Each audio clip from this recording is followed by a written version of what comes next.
Okay, got this strapped on temporarily. I noticed a lot of the LEDs are all flashing like they're happy again, pretty much. RNet, trying to see the data here, but not so sure. Oh, it just did some. So what is up? I have a SystemVu on my test bench here. Been into these a few times. This one's going to be a first where we've got one that powered up here. So you got like some lights coming up. There we go. I think that might be communication status. I think there was one down here. However, no display, and it doesn't control the unit. Like this was a running unit for about a year, and then boop, it quit. So I'm gonna open this up, and what I'm gonna look for is like 5-volt power, things like that. See if maybe there's some sort of secondary DC voltages from some buck converters or something on here. See if it's something like that. I can already see there's a right there's a sign of a buck converter right there when you see that inductor. So I'm just going to open up, see if maybe there's a way to make this thing come to life, or even a way to insert some power. Okay, got it opened up. This should be 24 volts, probably rectified directly to DC. It's probably 30 volts ish coming off the main rail. There's another power supply. It could be a lower voltage. Looking at capacitors can be your clues. So when that's a 5.5 volt capacitor, well, that's definitely not going to be the main rectified power. In fact, if that's 5 volts, it's just weird to see a 5.5 in there. Usually you have closer to double the working voltage of the capacitor. So I don't know if that's a 3.3 volt system in here or what. So this one here is going to be probably a 50 volt or something. Oh, it is a 50 volt. Wild guess. I just figured that's what it would be. This coming in, and so. And then over here, this is ground and 12 volts right here for the RNet.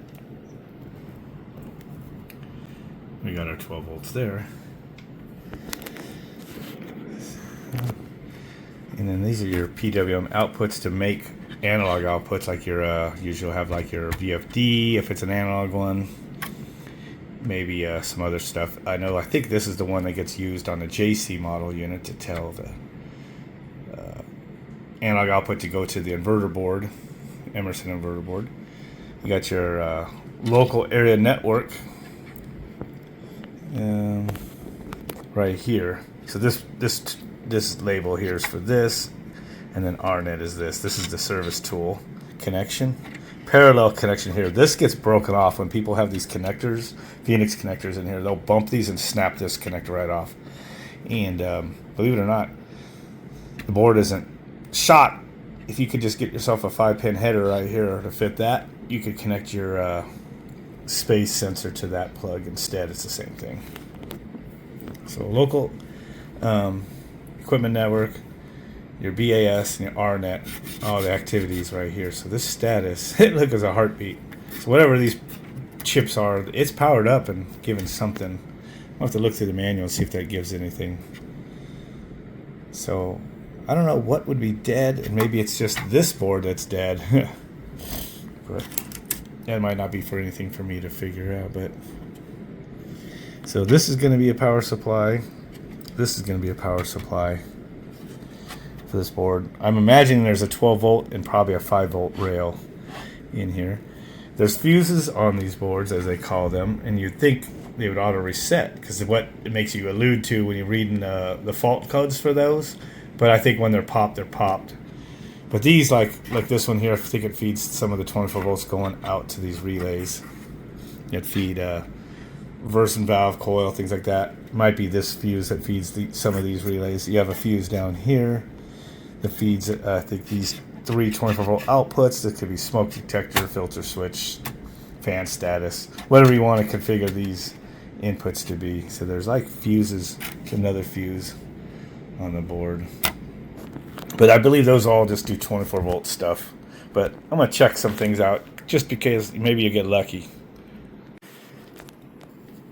So something I look for is like to see if maybe one of the buck power supplies is took a crap, shorted diode, something like that. Something you can take off and maybe inject that voltage, like 5 volts or something. Like right here is the connector for your transducers, which is 5 volts, pins 1, pins 4. And it doesn't have the 5 volts. It's like drifted 1.7. I even try injecting it. So I turn this on with the current limiting, that way I don't fry something, and it puts 5 volts into that, but the display still doesn't boot. I even tried it, turning it on at the same time as the 24 volts it's feeding in, so not that simple this time. When looking at the these bucks here, you can kind of get it in there. There's that one, which has a nice clean square wave. It is switching the 30-ish volts that you get rectified from the 24 volts coming in. This one over here has kind of got a weird, like almost like it's like ringing almost. So it's a weird looking waveform there. It's got this little ringing effect as it goes. It's also switching from the higher voltage. So right now I think I have each one of these divisions at 10 volts for each division, the square here. So it's like, 10, 20, 30, 33 volts or whatever, plus 30, it says 36 max there. So yeah, pretty crazy. This felt a little warm. It is warm, but this is actually the one that seems to be switching really well. So I don't know, it's weird. Definitely have power supply feeding like these chips over here. I can hear a relay click every once in a while. This is dead. 12 volts is good to hear. Like I said, there's no 5 volts on that circuit there. Look, I just heard a relay click. I don't know if it's from me touching things or whatever, but it's probably gonna be pissed. But I have another one of these that's an old one that powers up, but it's just pretty useless to me. And then I have another one that's supposed to replace it. So I might take the other one and compare some signals. So this is probably going to have to be a two-parter. But that's kind of what I'm doing with it. As I let this run, this U3, you don't know if it's a MOSFET or what, but it is almost too hot. Yeah, if I hold it on there for 1,000, 2,000, about as long as I can hold it, and it's hot, so that's probably 140, 150 degrees. So there could be something going on, or it just might be the temperature that likes to run. Okay, it's the next day. I'm going to take another look at this messed up SystemVu. I got this other older one that actually powers up and everything. Got it here for comparing. Now, earlier today, I kind of took a look at some of the voltages with just a meter and stuff. Kind of figure out what is what. So, but now I'm going to take them off and put them back on the scope. Which I need to turn this stuff on. I'm going to show you.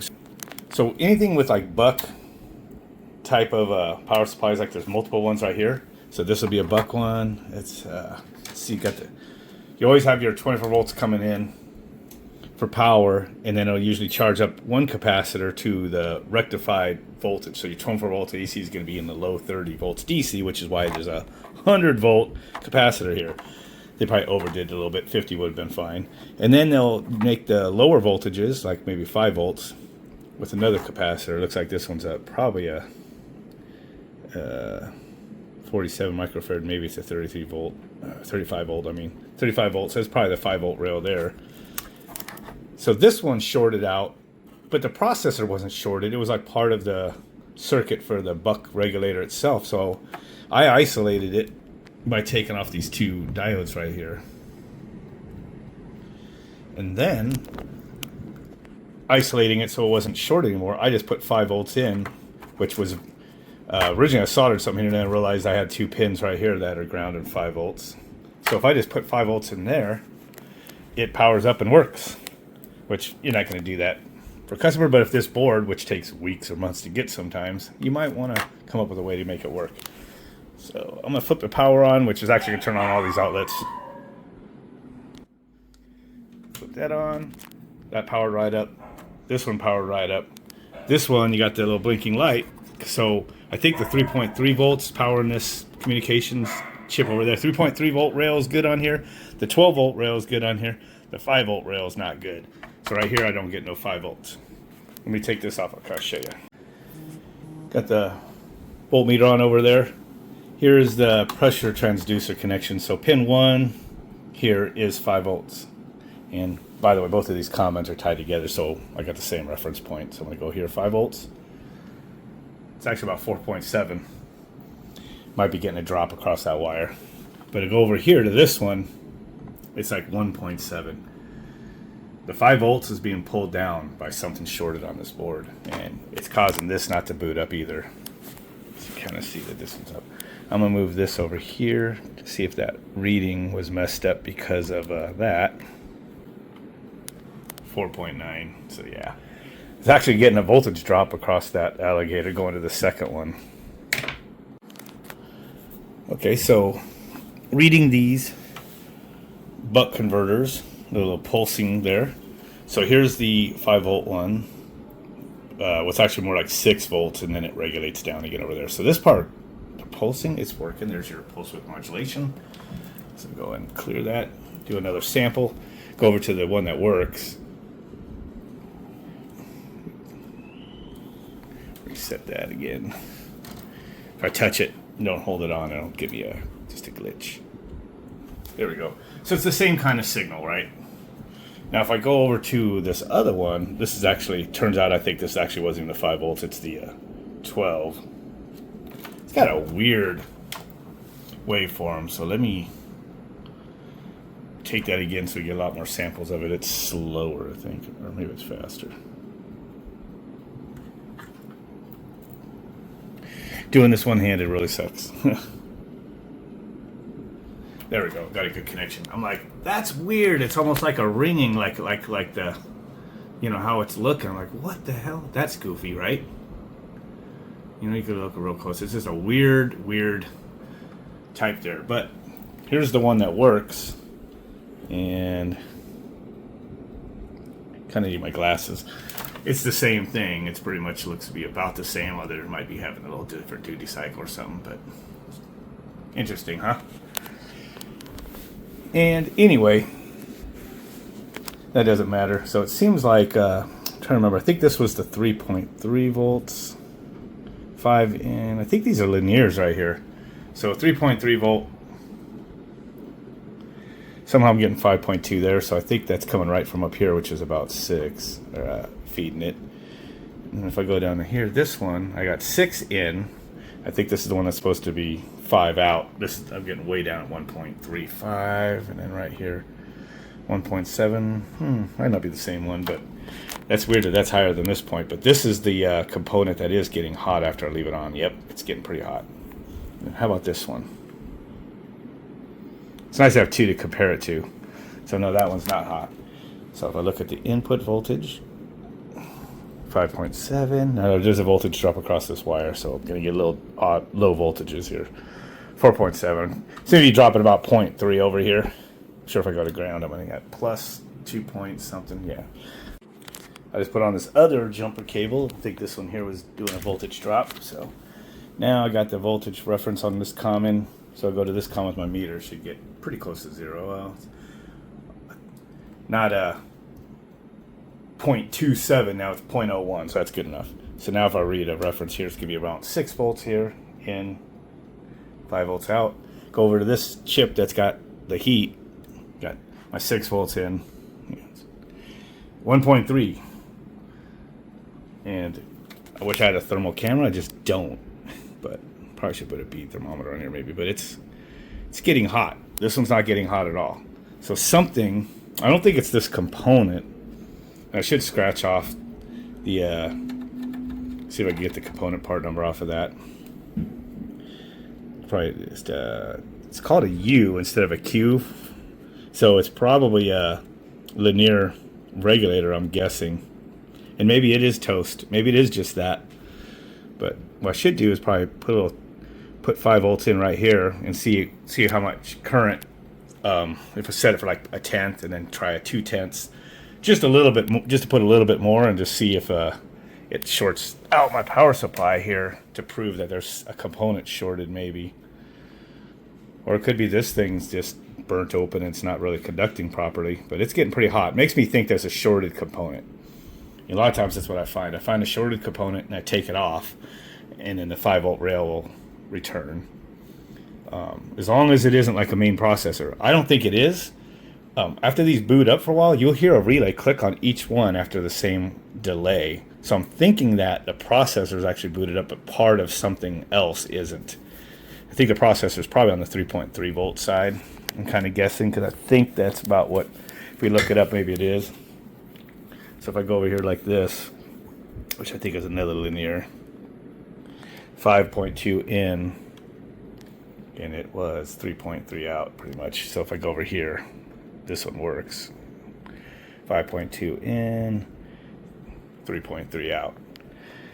And I think the 3 volts feeds a couple different things on here. There's another little one right here, Q17, 3 volts, 2.3. I don't know what it's doing. It's Q, it's a transistor.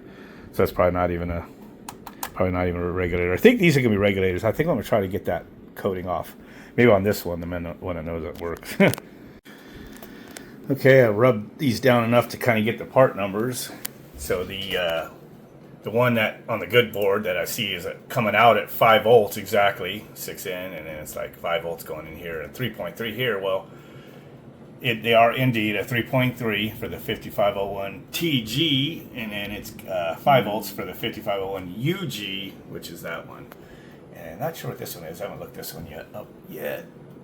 Numbers might not be that easy to read, but I think that's another linear. But these are definitely linears, just a D-pack or whatever. But they are LDO voltage regulators. They work okay when you're not dropping that much voltage, but when you're dropping, like say from the 33 to 35 volts rectified AC, you know, the DC, you go across a linear down to like 5 volts or even 12 volts. Those things just smoke after a while. That's too much of a voltage drop.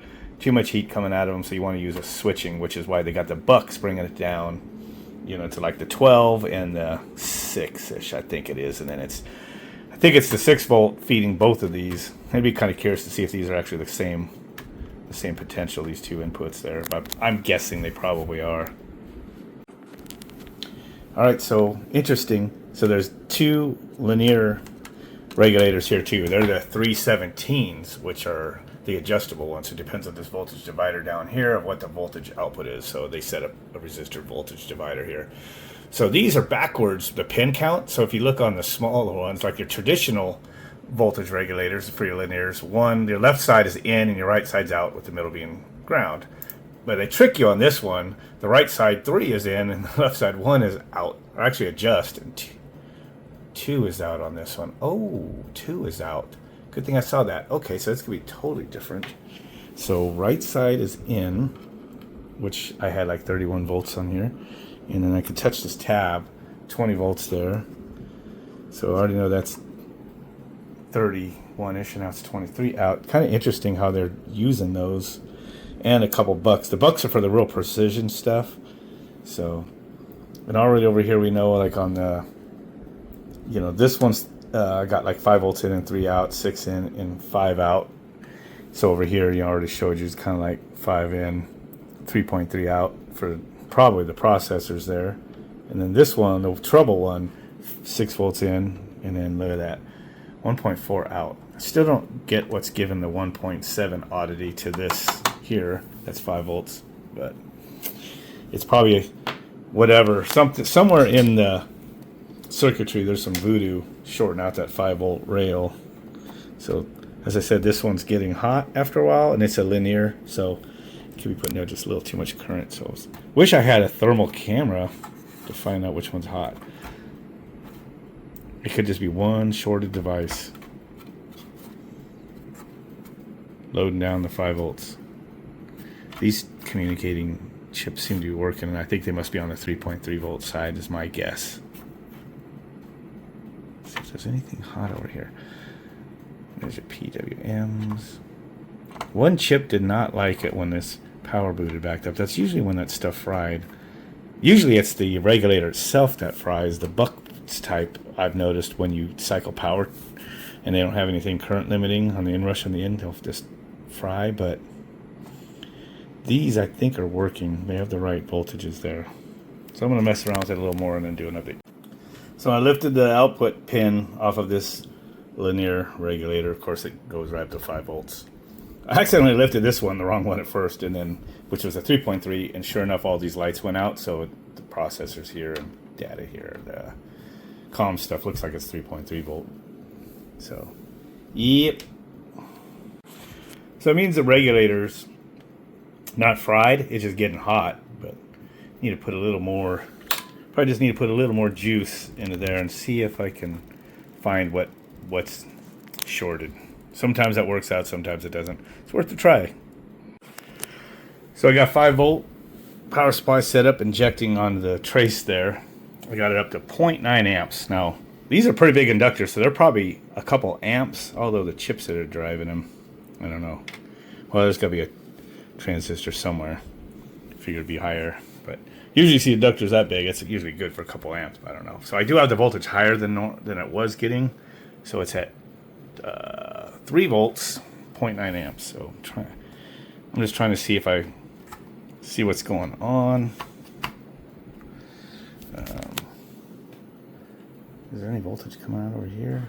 That might be a whole different rail. Yeah, look at that. For some reason it's dead. That is really something. And of course this thing disconnected will be... Oh, I got the power out. Gotta turn that on.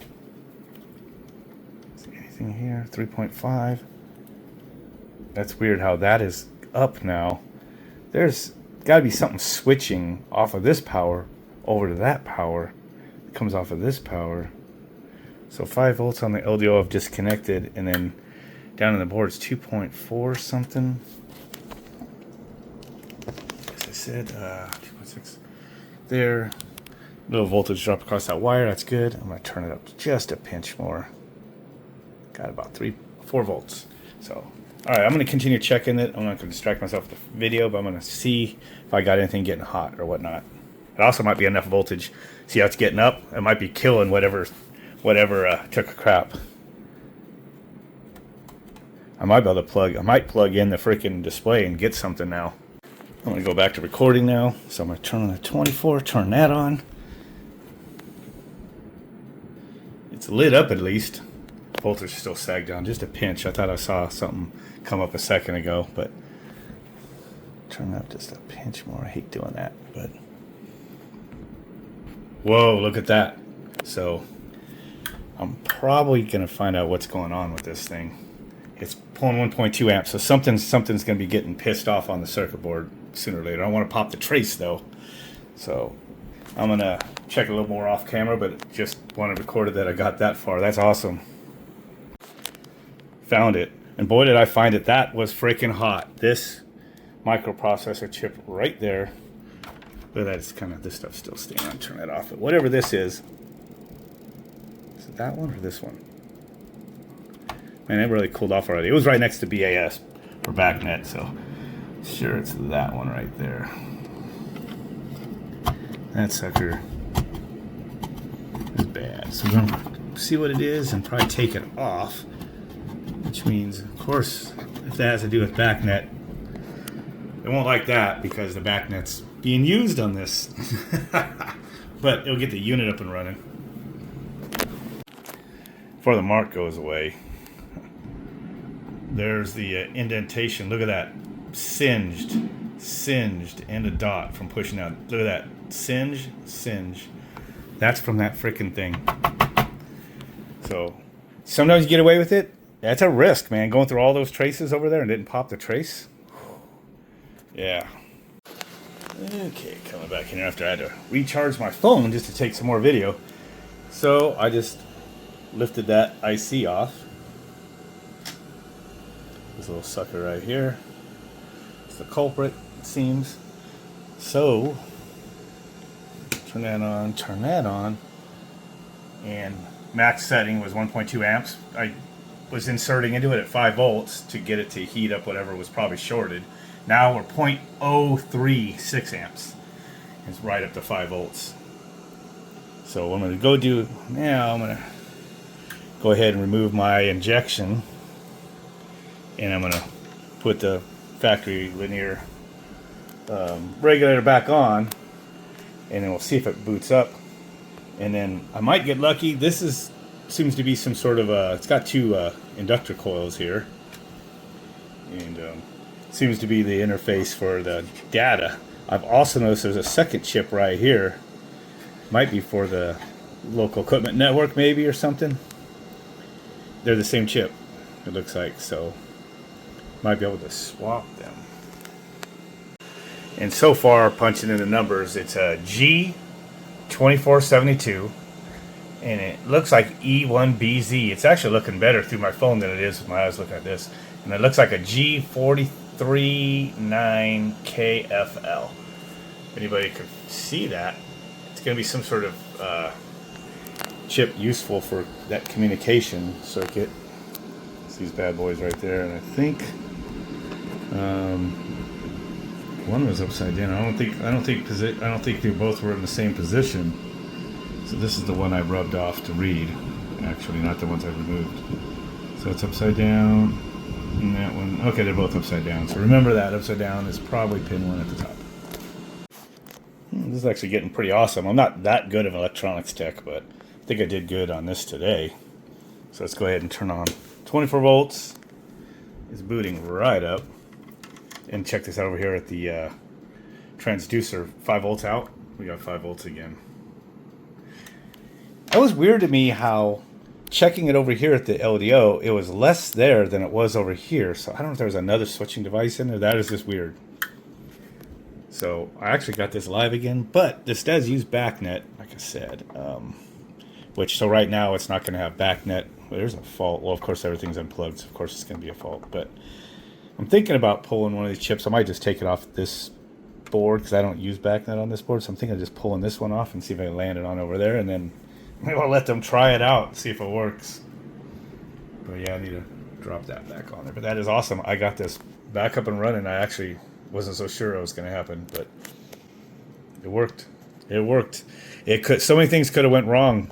I got that up to 1.2 on my amp setting right here, right? You know, I had to got all up there to even get it above 4.5 volts or so, which I knew things would start booting and maybe really find out what it was. If I would have spent a few more seconds at maybe somewhere between that on the current setting, I think I would have felt this chip. I never expected it to be this chip over here. I thought it was going to be something over here, somewhere over here or something closer to this. I did not think it was going to be this little one over here for this communications, but it was. So it was really hot to where I got a burn on my finger here. Get the focus. It's still there. Yeah, it's singed in 2 spots. Look at this. The chip, the size of the chip right there. The size of the chip. And hold my finger on the chip like that, pretty much, or whatever it was. There's 2 singe marks on my finger right there. Look at that. And I think with less current, I probably still would have felt that. If I would have had, I don't know why, it's one tool I haven't bought yet is a freaking thermal camera of my own. I've used them for companies. You know, I know the Fluke one was really expensive, like $5,000. I'm sure they're way cheaper than that now. And I'm sure something on Amazon for probably $50 would have found the hot spot on this board. I almost was going to order one and wait till I got it. And it would have worked. Injecting a little higher voltage would have heated up the shorted component, and I would have saw it. And maybe even see where traces are starting to warm up, because that would have sucked, but evidently it's a pretty good trace that goes over there.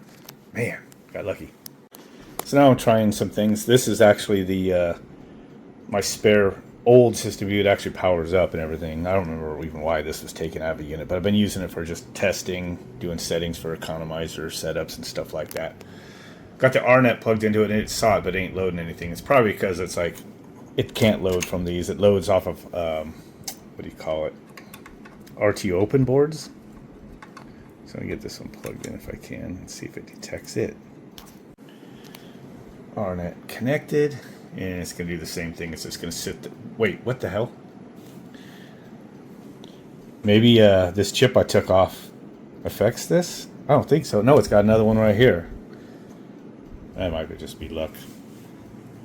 Unless that was actually the RNet one and they're just swapped around. I really doubt it, but there's no way this is in this thing.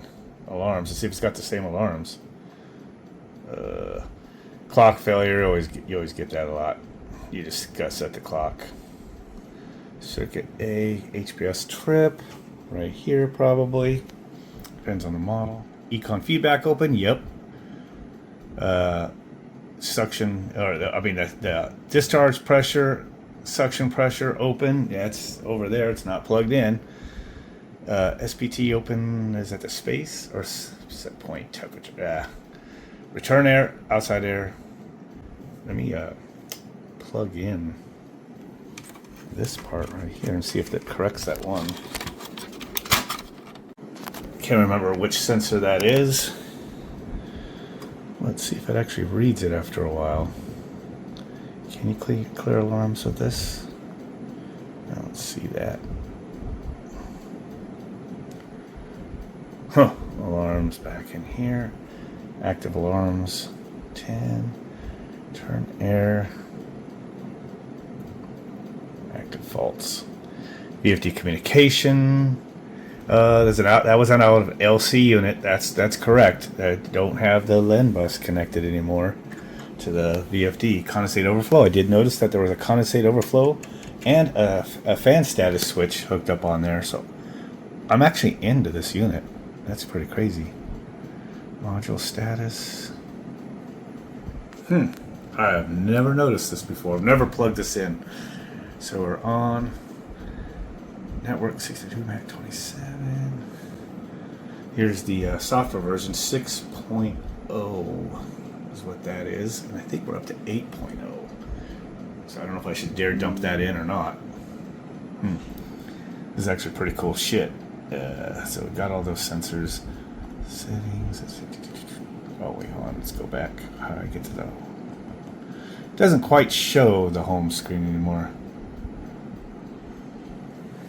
Let me get this kind of put back together here and I'll mess with it a little bit more. You know, I just realized why RNet loaded on this one and not this one. You have to first turn on the network capabilities going through the SystemVu in the network, and you have to turn on RNet, or RNet does not work. As soon as I plug this one in, it just boop, loaded up. So minus 40. So I have to remember what analog input 14 is, or 4 actually. Okay, so I tried to plug in that 10K over here, expected 77-degree space temp, according to this. But however, this was probably configured for RNet, so I just plugged in these two potentiometers to outside air and return air, and you can see those are working. Wrong way. Let's go a little warmer on that. Go a little warmer on this one. There we go. 64 degrees outside. Oh, look at that. 41. What's 41? I don't know. It might have been. I don't know why it's saying that. Weird, but it could be because I was jacking with something. I've never used this on these. I don't know even if it's meant to work on there, but it's RNet, so it obviously getting some data. Should be. I'm used to going on RT Opens and whatnot that shows a picture of the unit, and there's stuff in here. So module status, is that what I already clicked on? Oh, I wonder if this is return air. Oh, because it just switched to return air because I gave it a valid return air. Let me turn it up a little warmer and see if that corresponds. The wrong one there. Let's go return air up to 102. Give that a second, because it's a crazy warm. 103.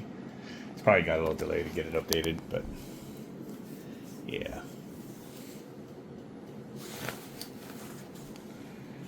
Some clicks. Maybe I'll go to a different. No, it should do it pretty live. Oh, did I piss it off? I don't know. There it is, 102.53. Kind of funny. It must have different tables, lookup tables off the raw value because they're actually not agreeing, but they are. But now, oh, it's actually bumping around a little bit. Actually, it's 102.5, and that's 102.5. I guess it works. Huh, interesting. That's pretty cool. Okay, got this strapped on temporarily. I noticed a lot of the LEDs are all flashing like they're happy again, pretty much. RNet, trying to see the data here, but not so sure. Oh, it just did some, so we are. I should put this in faster there. Let's go back home. Every time I do that, it seems like it gets some data, so it's pulling down. So that RNet's working. I doubt the back net is going to show me anything, but I just threw some connectors on. I don't know if they pushed on. That's a bigger plug. So I'll just have to put this in a unit to actually see if it works. I also, this one I can't test because I took the chip out. So that chip might be bad. I need to still find out that chip, but this should run the unit now based on what's already in there.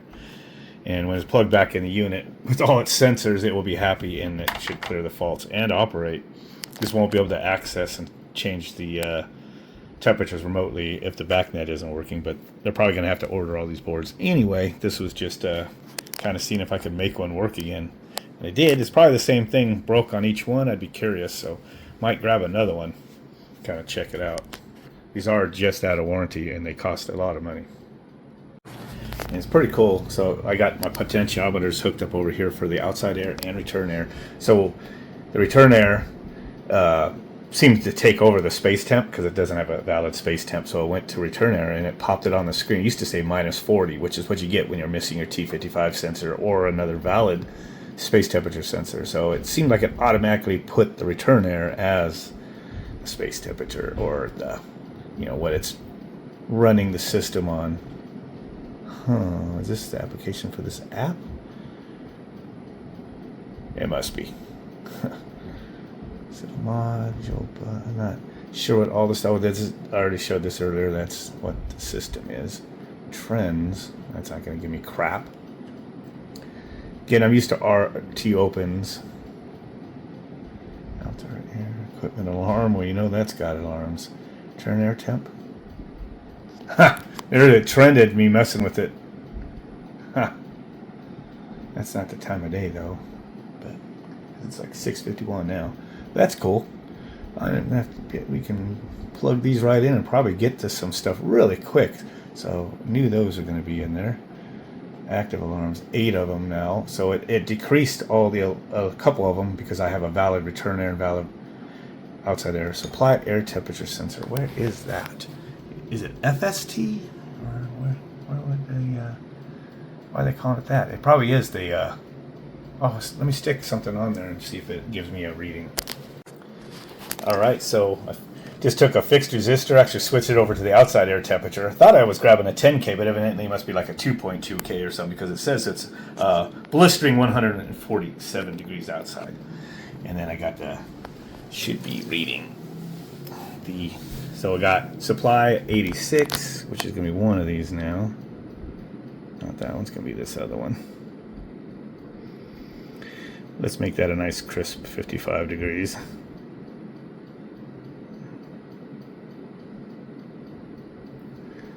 There's about.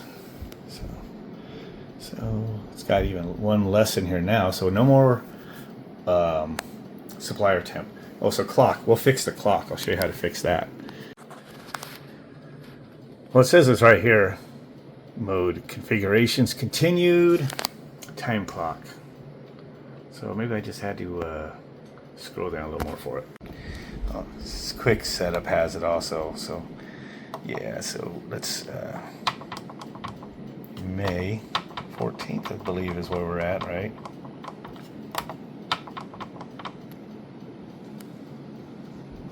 Oops. Just looking away for a second. And the time, it's in military. I'm going to roll it back to 1857. Now, if you read the instructions for that failure, it says like you might have to replace the unit, but we don't use daylight savings here. Okay. Now that one should go away. Might take a while. It's gone. So we're just down to these active alarms. This is pretty cool to see it all on one screen. I guess you guys really are missing out, so you might want to get one of these RNet adapters that goes to USB. Use it on 62X units with the IOFlex or the other boards in there. You could use it on the RT Opens, and you could use it on SystemVu, but probably doesn't really have a benefit for SystemVu, honestly. So usually if there's more stuff, this will scroll to it, and it doesn't look like it does. So it's not the same as RT Open, and there's more things. Schedule. And it's not going to let me in there. So it's only got so much I could do, I think. Oh, it's actually maybe just got pissed. That's the application settings again. I keep going back into the same stuff. Okay, after I kind of homed or whatever went back, it did get me kind of into the schedule. May 14th. Okay, so you can mess with it. Well, let me adjust it. I don't know how this works. It's probably just showing me it. Weekly schedule. Trends, alarms. Yeah, it's not a whole lot I could actually do with this. It's not made. SystemVu is not made to put the app on there because you're made to go through here. I wonder if they could use the laptop on it, perhaps.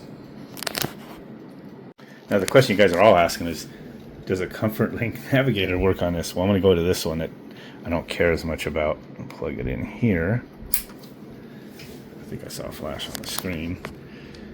Oh, there we go. It does need to send 24 volts to be able to power these up. Escape. This one should be full of alarms. Alarms menu. Oh. I always get enter and escape backwards compared to using current. Yeah, it's got a lot of freaking alarms. Crazy. So do I now know that worked? Let's see if it works over here and see if that communication is still working on that aspect of it. Got our 24 volts? Yes, we do. So let's go down to inputs. Oh, then we go to temperatures. Inputs on here. Not on here. It's temperatures on here. Supply air 54, outside air 147, turn air 76, and space whatever. It doesn't have a valid RNet or T55, so it's doing that.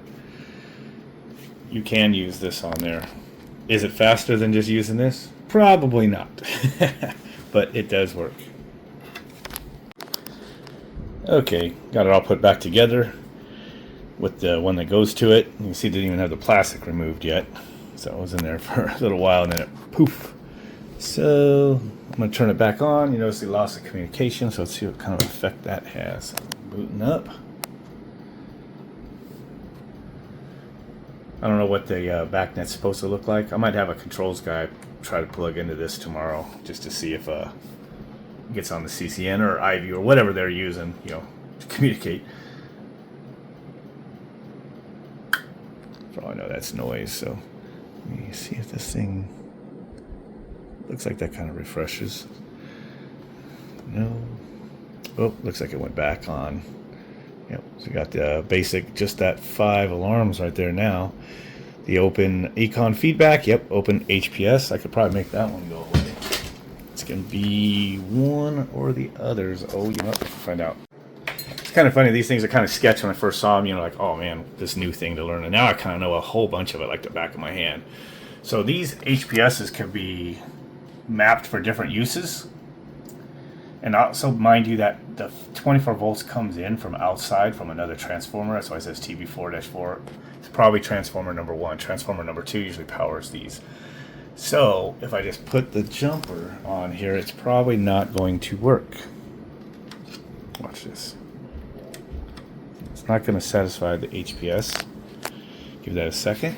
And now using the other one, because what you're going to see is the power comes in here. Let's see which one is it. This one here. Goes over, feeds it. So number 2 is being fed power. And then it's going out, and then it's coming back to the high pressure switch, and then coming back, and it's feeding input number 5. Digital or discrete, whichever you want to see it. So it's going to be what I say. It was the second one? No, first one. So guess what? As long as I feed power right here, from here, it's going to do the same thing. It's going to satisfy that pressure switch. Give it a second. And it should be gone.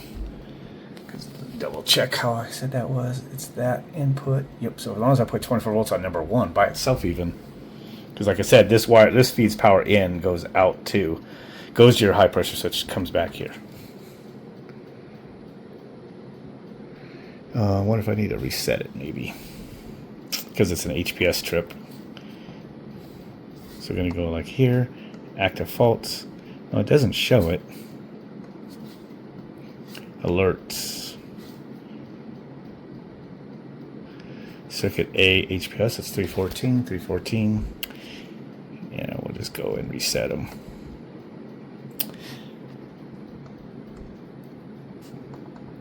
This is different than the navigator, so you can't just hit the enter button 4 times. You have to hit up and then enter 4 times. Get that flashing, go to yes. Probably not seeing shit because my phone's not angled there, but see if it clears at HPS. It's still there. I'm on number 1 with 24 volts, sucker. Should go away. And then the other one here, make sure I'm even on the right one. This is that unused one. You can assign this for all sorts of different stuff. Sometimes it's one of these to be hooked up to the little manual reset on the indoor fan. Oh, it went away. Took a while, so it went away on its own. High pressure switch is cleared. So econ feedback, those are these terminals here. 2 to 10 out, 2 to 10 back. It's pissed off because it does not. And then you got your discharge pressure and your suction pressure, which are on here. It's pissed off, so those aren't hooked up. And then no RNet or T55, whichever one they've configured. None of that. I think they have the RNet configured because when I hooked up a 10K here, it didn't take it.